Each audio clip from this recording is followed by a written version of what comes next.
Alright, what's going on, party people? We are back. And supposedly, as such, I'm going to go over a few positives. It is great to hear the sounds of fans eager to watch WrestleMania from last night, over for night one. Even though the show was not entirely as bad as I thought, there were still plenty of flaws to go over it, and I'll go over it in swift but average detail. We open the show with the WWE Championship. I understand the most minimalist build for every pay-per-view, and this kind of been critically bashed over a majority of the fan base, other than weirdo 16-year-old stans that make rap fanfics about some average chick that they obviously can't get. So, the WWE Championship opens first. Why don't you just get the most least important but has enough people to open the show with? And then I can understand why they opened the show. Not because open the match, but not because Bobby Lashley and McIntyre wouldn't be a bad match. It's because I guess it's the biggest bang they can have other than Strowman and Shane. So they're accounting that the Tag Turmoil match and the Shane Steel Cage match with Braun Strowman is more important than the WWE Championship. When there's at least been an essential build for this, even how crap it was. Lashley came in like, see, they need to stop with the special effect garbage. Like, Drew McIntyre's thing looked like it was coming into a goddamn loading screen. I guess some of the technical difficulties, especially over the jump cuts, and what looks to be a freaking hearing test, was sabotaged because of the weather. Plus, there's a weather delay for, I think, 10, 13 minutes.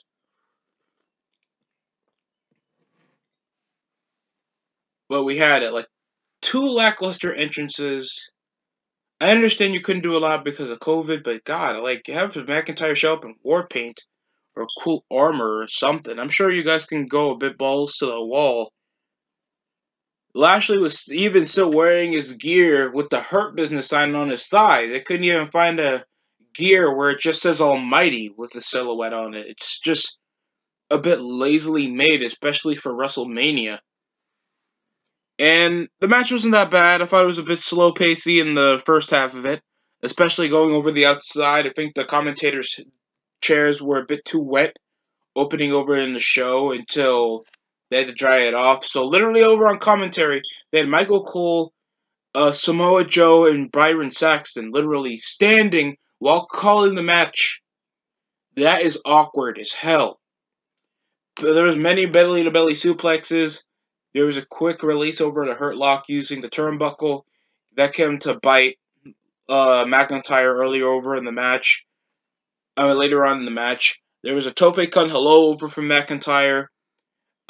Good evasions over from the Claymore kick, especially when he hit him with 3 Future Shock DDTs. And here's the thing, I have this huge problem with wrestling matches nowadays. It's always the overreaction of a move that's not the finish, and the wrestlers try to eat it up like it gets the clean win. The only time that I guess that was used effectively, but it lacked any fan reaction, was I guess when the Riot Squad used their tag team finisher, and I'll go over it after this match is done.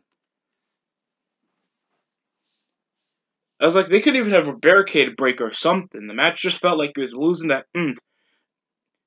So later on, Lashley finally got the Hurt Lock after swiftly evading another Claymore kick.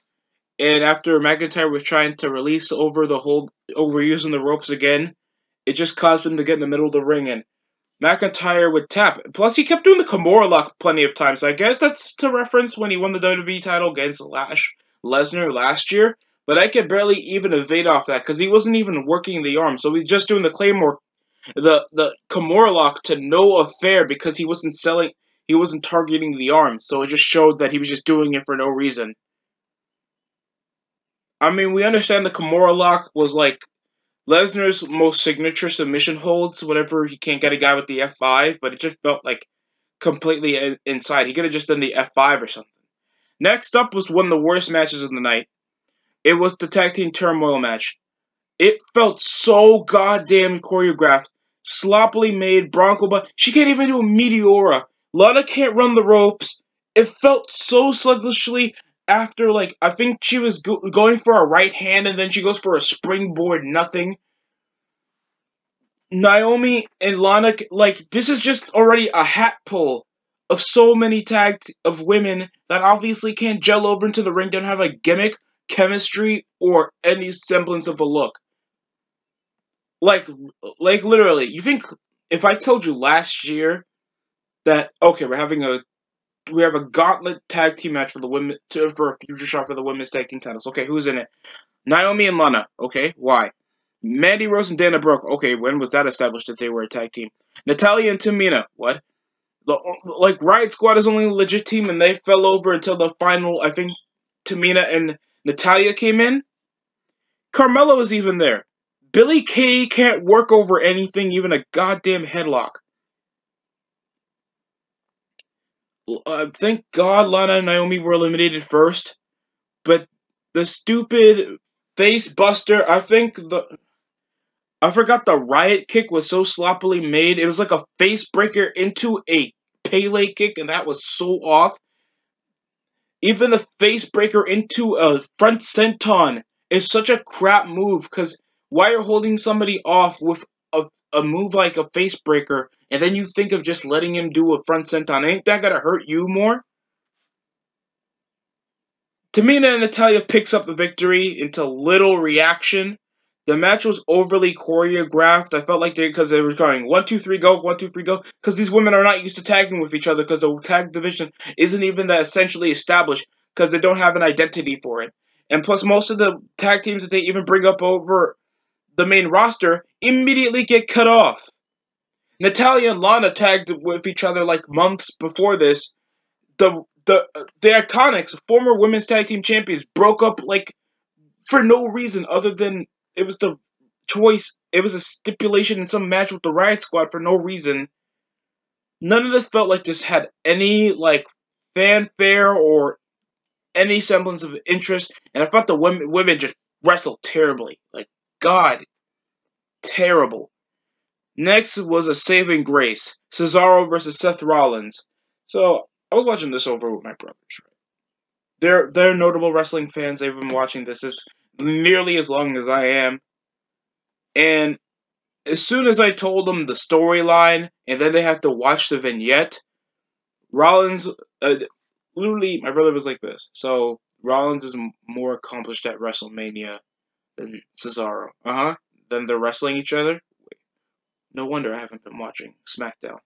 Like he's literally feeling so proud that he has not watched the weekly episodes of SmackDown or Raw, because they are like with the semblance of this much a shit build. Rollins is so proud earlier over in the night when he was trying to, because Cesaro was swelling over his shoulder and he was evading and there's some smooth transitions, like a quick roll up, guillotine, a schoolboy. It didn't feel that choreographed. Rollins actually pulled over some really cool moves. He even pulled up a 360 splash out of nowhere. A kick up, like a roll up over the ropes to an enziguri. I'm used to Rollins doing that. Like Cesaro, fucking amazing curb stomp into a European uppercut. This was a great match, and I haven't denounced this that they're not gonna have a great match. I denounced that the story is going to actually pay off. Cesaro even did like that spinning thing. I think I've seen him doing the indies with no hands over a torture rack. And he even finished it over with the neutralizer. Good finish. Terrible story behind it. Great match. Good thing to get Cesaro over. I don't think this is going to establish that much over to a singles run, because Cesaro has like no other legitimacy as a main eventer or even a top carder. You can see him like winning possibly the IC title and you'll forget about it. But really good match.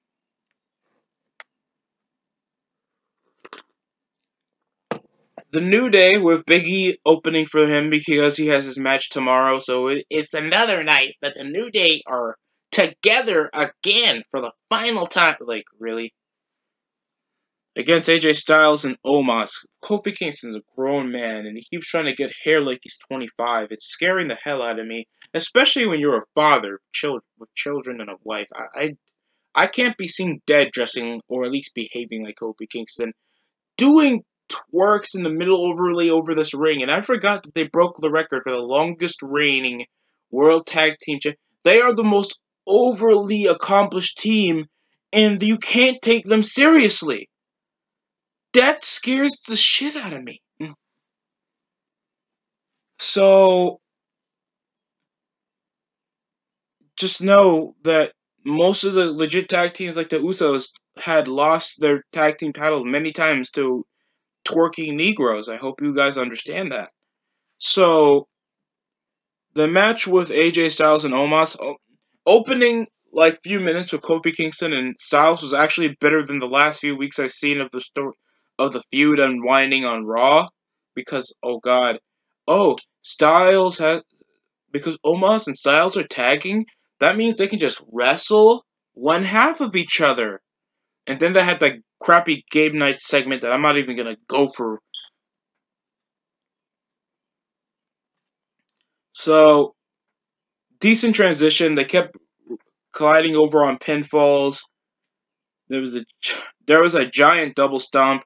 So they were hyping over Omos, trying to get the huge hot tag. So they kept splitting over the New Day, cornering Kingston to get away from Omos until Xavier was trying to split over in the top rope. And I thought that was a dumb idea to begin with if you guys were already having that much control. So Styles finally tags in Omos. He barely even did that many moves other than that dumb little Great Khali choke slam and just kicking, hitting, chucking away Xavier Woods and Kingston.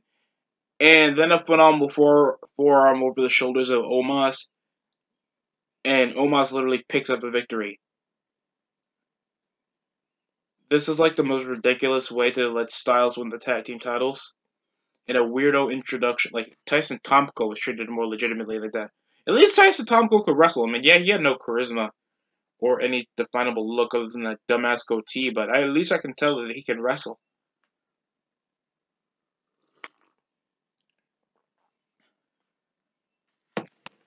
So, next up we have, of course, Shane McMahon versus Braun Strowman in a steel cage for all the stupid people out there. Or JD from New York fans. Other than that, I'm not the one to discriminate over here. So, Braun is doing this for all the dumb people. Shane was holding the cage door for him. Holding over the cage door to keep himself secure, but it was just to get Jackson Riker and Elias to attack him with steel chairs. So remember those entertaining segments where Elias literally interrupted John Cena when he was about to face The Undertaker? And literally a solo performance at Mania 35. Then he feuded with...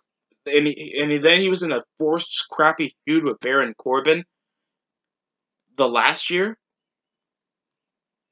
So it shows that Elias can be a potential decent promo guy that has crowd control, can cause crowd reaction, and can do entertaining segments. And then you put him into stuff like this where you force him to be a minion. All because he's buff. And that's it. Like, come on. Why are they devaluing good-built guys that actually have a look and a gimmick? It's dumb, in my opinion. I feel like it's forced. Braun Strowman and Shane, there was decent smacks over to the cage, but Braun Strowman been literally, like, kicking Shane's ass for a majority of the match until Shane found some leeway with some kind of metal plate he found on top of the steel cage and literally found a way to just hit Strowman with it, as well with a DDT. Hitting him with some forearms until smacking his head over to the cage. It looked like Shane was about to escape until taunting him and literally waving goodbye. Strowman caught the arm, literally ripped a piece of the steel cage out, and dragged him back inside where he literally were fighting back on top of the steel cage and tossed Shane. It's like, who's stupid now? And then hitting him with another power slam after literally dropping him flat onto the steel cage. You know what could have been cool if he did a coast to coast on the steel cage? That would have been goddamn awesome. But, no. It's just to get like the guy who beat Goldberg last year for the Universal title, even how forgettable that match was, That should be a definable part of your career. If you beat a Hall of Famer for a World Championship as the biggest show of them all, and then you come out facing Shane McMahon over a storyline that you're stupid. I'm being really serious right now.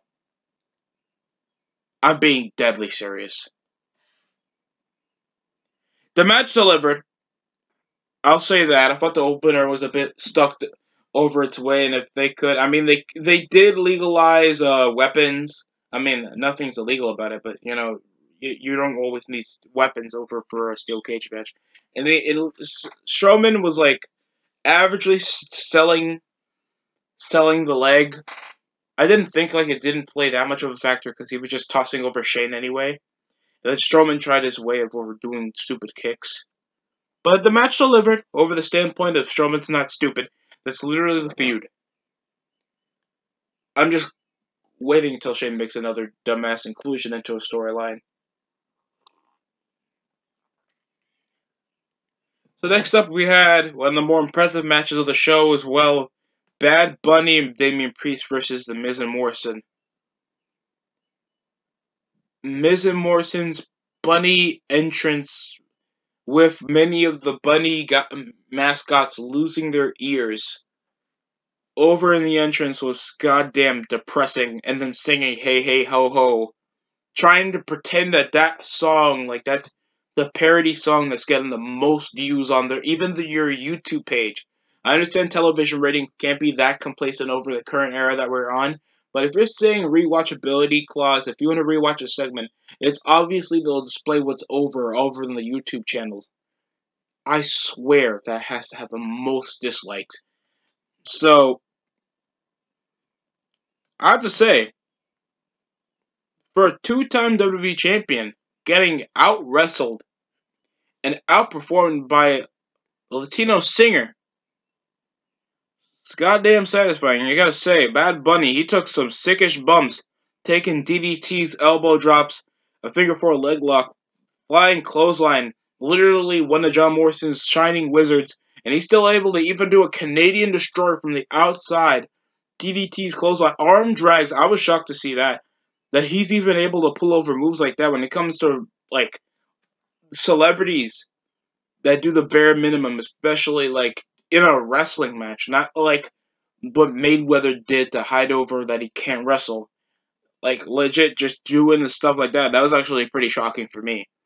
And how unrealistic it looked. Because, of course, if you see Damian Priest, The Miz, and Morrison, they have a couple inches on the guy, and he's pretty skinny, so yeah, it kind of looks a bit unrealistic that he would be pulling over a few of these moves, but it was pretty self-satisfying. Even doing a double Falcon Arrow, like when it comes to like showing over, Damian Priest gets to pick up a win with a major celebrity, and dude, Miz hit the skull-crushing finality on Damian Priest with Bad Bunny breaking it up.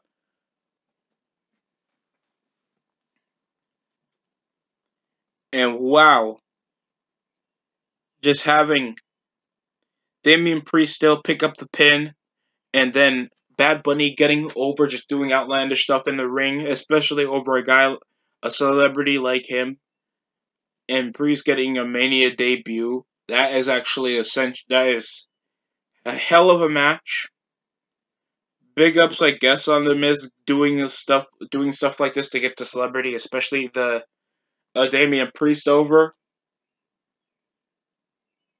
Literally, out of most of the in-ring performances I've seen out of celebrities, I think Bad Bunny's had to be the best.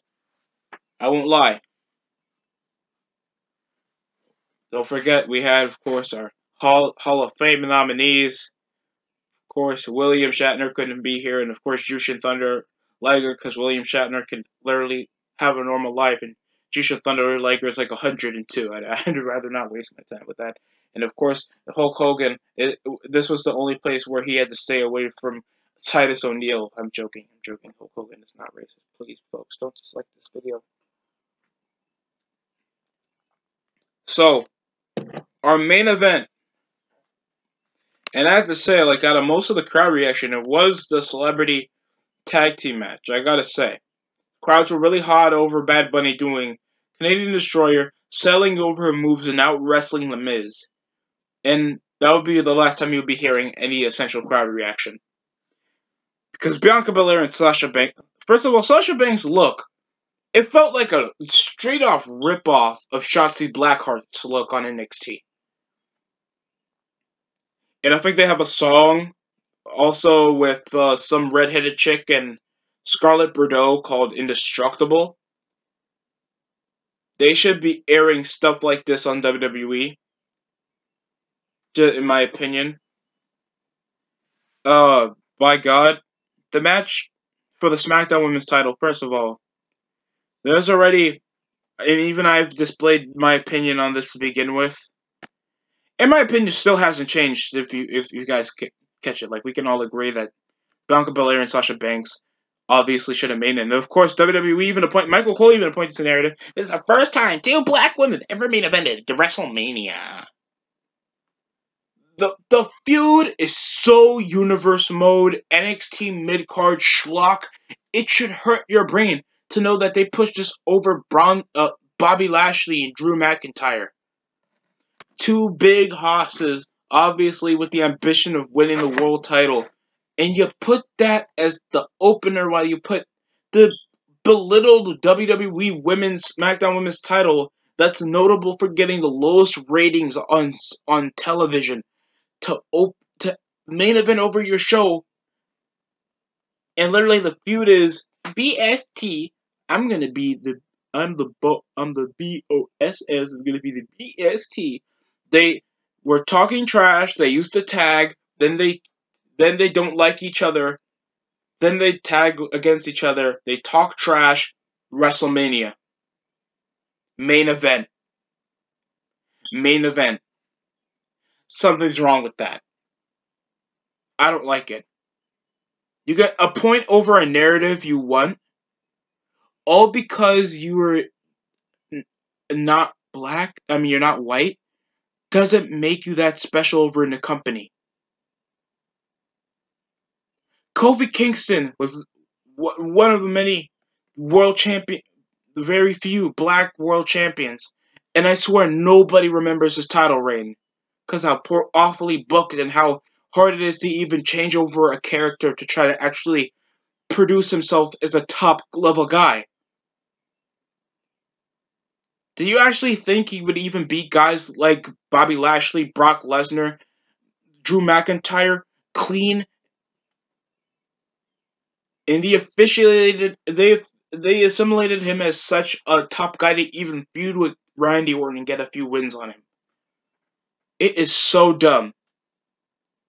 This match was belittled. Like, when you think of a main event, especially with supposedly this is like the second women's main event for a WrestleMania since Mania 35 and that crappy triple threat match. Like, Bianca Belair was trying her of efforts to try to emote, sell over the 450 splash like it was gonna be the finish twice, even though that's not her finisher. Dumb Meteora, even though she, like, Sasha was trying to switch over to a crossbody.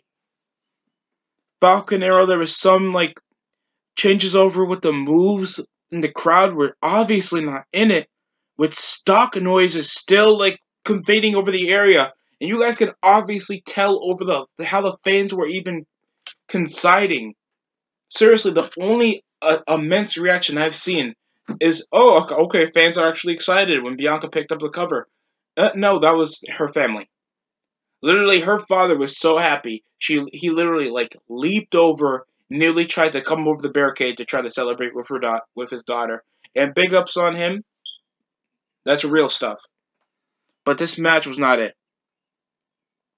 And I know this match wouldn't deliver overly over a main event level because how awfully built this was. Bianca Belair is not a star. Sasha Banks isn't a star. She even over-emoted over a 450 splash that was not notable for getting overly the finish. Nobody knows who Bianca Belair is. No disrespect to Bianca. But, oh god,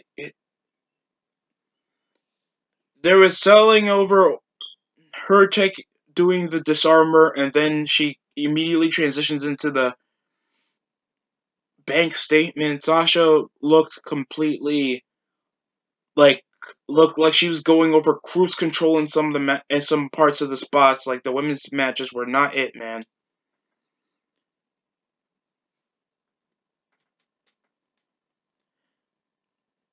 There was a tornado DDT over from the top rope that and then she hits a KOD and Bianca Belair wins. This is what happens if you push over a narrative but nobody's into the match.